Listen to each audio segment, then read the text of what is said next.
During like the peak years of my professional career competing as an athlete, I would say there was probably only a handful of us that were really taking the contest scene that seriously.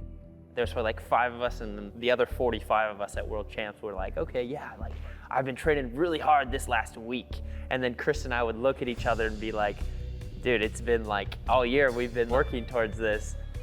It was sort of lopsided in that sense, but I think having this training camp in really sets the tone and raises like the bar and like the standard for all of these next generation pros that are popping up onto the scene.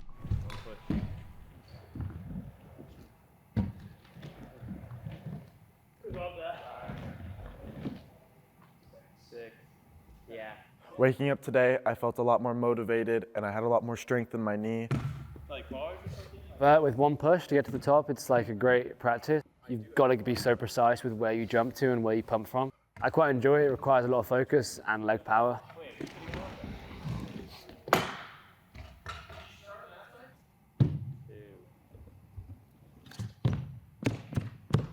I was going up the ramp and just popped up and ripped my right handlebar off, and then scooter was done. So I had to change those bars, slightly different dimensions. It's part of the game. Things break, stuff happens. That type of thing can put a rider off very far from what they're used to. Riders are extremely used to the exact size that they ride and nothing different. So taking even the smallest little bit of bar and adding it to it, it can throw a rider off for the entire day. The spine is a pretty interesting feature because most athletes in scootering tend to avoid true spines. It's less forgiving, that's for sure, because it's such a steep landing. Spines like that are really foreign in my location. It was a little bit more out of my comfort zone. These guys are scared of spines. Really, really scared. We started out focusing on the flow of that ramp. So we did 45-second runs with very minimal tricks, tail whips, spries, here and there. It was to get the riders' flow as on point as we can get it, to where they're landing in full transition, being able to air the spine as high as they can go, and really set a good baseline so that when they're adding tricks, they know exactly what they're doing on those ramps.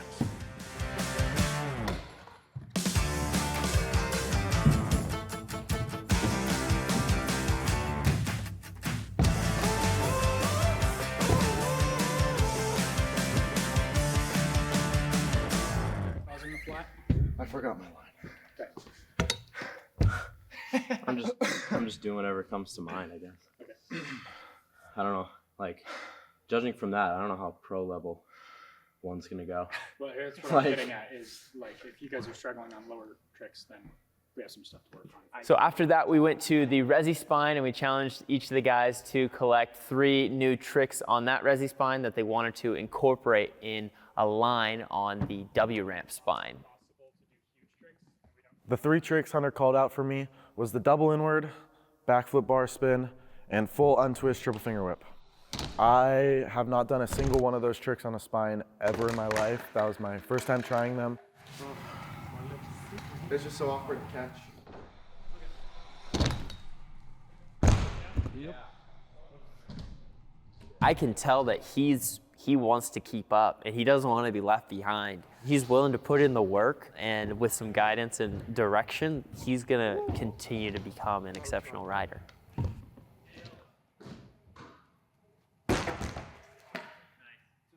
I wanted to do Stanley double whip, but it didn't quite work out on the wooden spine like it did on the Resi, so I did buttercup kickless, 360 double whip bar, and front flip.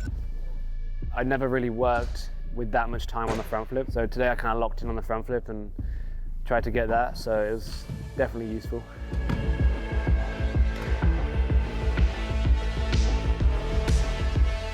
Implementing big tricks like that in a run is always a different game compared to doing it as a single trick, especially because it was the end of my run, so I was like dizzy, a little bit fatigued.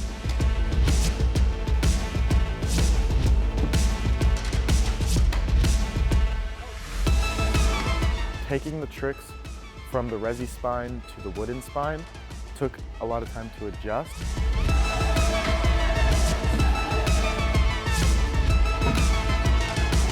The landings weren't as clean as I'd like for every attempt, so it'll need some more work. After Revin got comfortable on all of his 3 tricks that he had practiced on the Resi spine, he got them really, really solid on the W ramp. Once they were done there, he got to implement them into runs, and he had his 30-second runs very dialed in.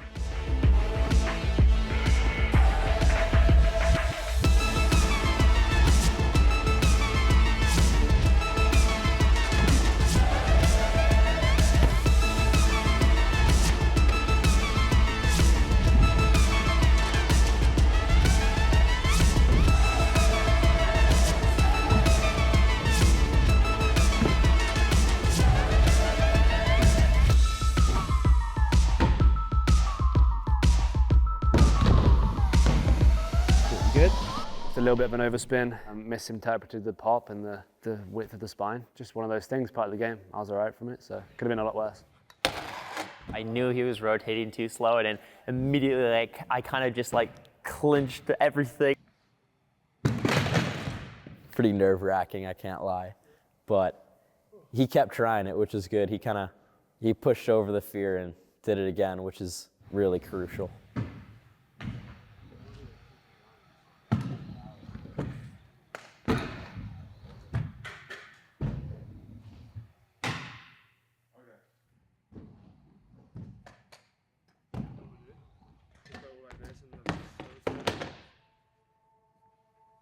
Nils got really in his head or something along the day to the point where he kind of fell off a bit and we weren't getting his best riding out of him. No, that hasn't really happened to me before where I get in my head like that, especially for, that kind of situation. It could have been the scooter, different dimensions on the bars, but I don't think that's really a valid excuse. I should be used to, adapting to it quickly. I mean, it's to be expected. Not every day can be your day.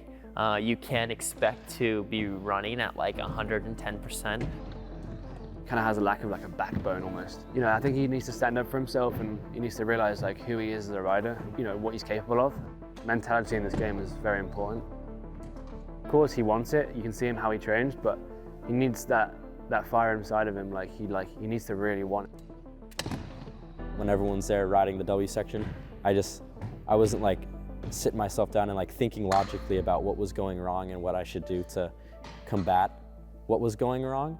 And I think just being able to ride by myself, it helped me just relax and think a little more about what was really going on. I think there's a little bit of like intimidation that I see on his behalf when he's riding, especially with Jaden. They're the same age, but Jaden definitely does have a lot more like physical strength, but I don't think Nils understands the value that he brings to the table just quite yet, because so many things that Nils can do, Jaden can't even touch. Because what we were talking about with Jaden, how he wants to add color to his riding when he's in a bowl, that already comes so naturally for Nils, and he's already letting that bleed into his park style riding as well. If he can just learn to like understand that, and with time, I think the confidence will build. His style of riding in contests will just be like unmatched.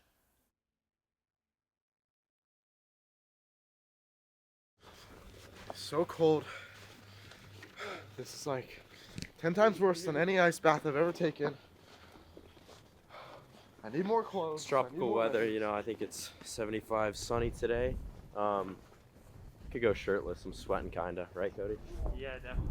So, Revan's just being a baby, I think.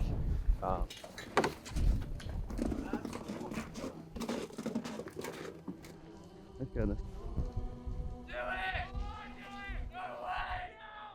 Here we go. As for scooter riders, just in general, they're all great friends out of the skate park. And so it's really good to see these guys maintaining a good social circle. You get to be in one place and build these friendships, and you don't understand the value of it until you see them the next time. And you're like, wow, we have this back, and everybody feels good again to ride together. And that comes along with playing cards and playing pool and just sitting around and talking about random stuff or showing each other Instagram videos. Just that general conversation that you get to understand the other riders better, for me, is extremely valuable as a coach, but then also as a friend to these guys, I feel like we understand each other so much better so that we can move into our progression when it comes to training. Yeah, and it builds so much trust as a result of that, because you know that you have those experiences to kind of like base your friendship and mentorship relationship off of. I hit one of my balls. I hit one of my balls. We'll just try. Yeah. Here at Woodward East really set the tone for this week's training camp. When you're riding with some of the best riders in the world at some of the best skate parks in the world, you know that you're going to be seeing some bangers, and that's what we saw this week. And we're grateful for Woodward allowing us to use their facility. It was an awesome week. So Jaden, I felt like did really good, but he always does really good. I wanted to see like this big push from him, or him like hitting a peak here, and we didn't really see that, but we saw all these micro, progressions. That was nice. I think he's getting to the point mentally where he thinks he knows everything, or he thinks he understands beyond everybody else's experience, and I think he needs to do a better job of listening to people that have been where he is already.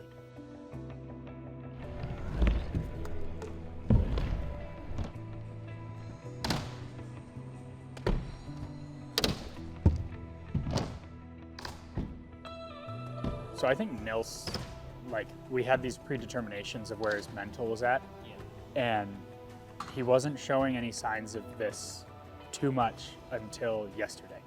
And it was like a floodgate of he can't handle the stress of seeing other riders do really well and him not do well at the same time. Yeah, but how great was it that he went through that here at this training camp? Because for me, I know, and for all athletes, training is your opportunity to fail. Because when comp day comes around, you want to have already worked through those difficulties and those head games that your mind will play on you. I think in progression standards and who kind of hit their marks that we asked them to and who didn't, I'd be going Revan first. He received a lot of the training really well. There's still a lot he has to work on, but he managed to soak up what we were saying, and he's utilizing a lot of that. I think these riders excelled a lot, and they definitely have the tools it takes to become world champion, and those tools they're going to take home and work on all these things and push their riding as far as they possibly can. This is stuff that they're going to work on all the way up until Rome, so I'm really excited to see how they implement all this stuff, and I can't wait to see how they do. What up is this?